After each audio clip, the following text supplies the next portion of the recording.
Hi, I'm Adam Goucher, high school national champion, four-time NCAA champion, Olympian in 5,000 meters, full-time ElliptiGO athlete. Hi, I'm Lauren Fleshman. I'm a high school state champion, a two-time Footlocker finalist, five-time NC2A champion, two-time USA champion, and I use the ElliptiGO in my training as a professional athlete. Hi, my name is Jorge Torres. I'm a high school national champion, an NCAA national champion, a US national champion, and a US Olympian. Now I'm an elliptical athlete.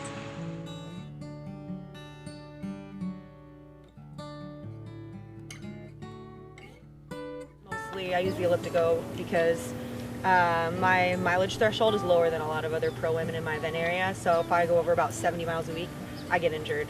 So if I can get on the ElliptiGO to supplement that, get that extra mileage, I can get equivalent to 80, 90, 100 mile weeks in without pounding my legs. Yeah, I was the exact same way. Like, what I found early on was that if I were able to supplement my mileage, because I could never handle anything over like 90 miles a week or I start to break. So for me, it was kind of, I could add in the mileage, the extra cardiovascular each week, and it really worked for me. And what I found since I've basically retired from running is I can get on that now when I'm not able to run and get my heart rate up and get my, go through tempo rides and fartlek rides and just long, hard, hilly rides and everything, and really stay in the shape that I like to be in. As close to running shape as I've ever been. Well, I mean, I was the opposite kind of an athlete. I could handle the high mileage. The problem with handling high mileage is it really beats up your legs, and having the ElliptiGO has been one of those tools that just allows me to just give the legs a little bit of rest, so that when I do actually have to pound into miles, my legs are fresh and ready to go. Yeah. Did you find that you could translate the workouts you did in running pretty directly over to ElliptiGO? Like, would you just take workouts and convert them to time and then do them? Or how did you kind of find your workouts you liked to do? I found I had to go by heart rate for me, because otherwise I had a hard time gauging what, like say a 5-minute mile was tempo run on the track. How would I gauge that on ElliptiGO? I couldn't really figure it out. So the only way I could really do it was by heart rate. You're right, Adam. I think it was more of a heart rate. It's hard to just adjust. You're not going to get the full running conversion. You just gotta go with what your heart rate allows you to get into the workouts. One of the things I found was good was like an 8x800 workout. I would just know it would take me about 2.5 minutes to run an 800 on my feet. So I would just do 8 sets of 2.5 minutes hard. And then use heart rate as a guide. So equivalent to what you were doing. Equivalent to the amount of time spent. That's exactly what, Yeah, it kind of has to be the amount of time spent, absolutely. Yeah, exactly. But you can, I mean, from what I've heard from other people using the ElliptiGO, you can do more reps on the ElliptiGO than you could do on land. So it's kind of, that's one of the things I'm looking forward to doing, is adding more.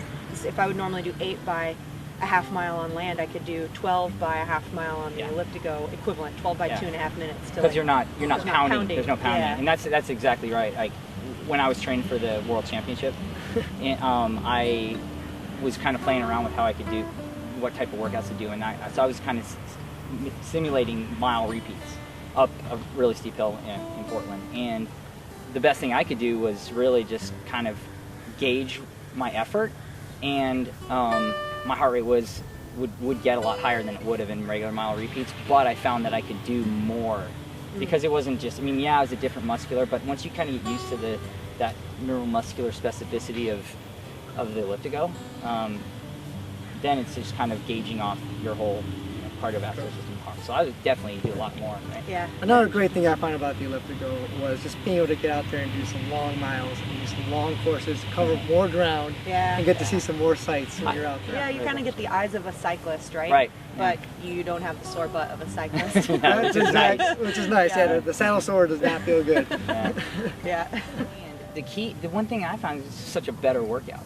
Yeah. Like, with hands down, and anything I've ever done, like including, I used to be hardcore on the elliptical machine in the gym, and the type of workouts I can get when just putting this on a trainer or being able to actually go out is so much better. I would completely agree with that. I've tried every cross-training tool under the sun, and it's the closest thing to the running motion, and it's the easiest to get kind of into. Like, mentally you engage the way you do running, so you can push yourself on that same level. Definitely, it's about as close as you're going to get to being an actual runner and being outdoors and get the same kind of workout that you would if you were running out. Now we just need about 100,000 more of these on the road, so we can all have groups of ElliptiGO rides and stuff. Yeah. So Yep, instead of going to Sturgis, we'll be going to San Diego. yeah, that's right. ElliptiGos.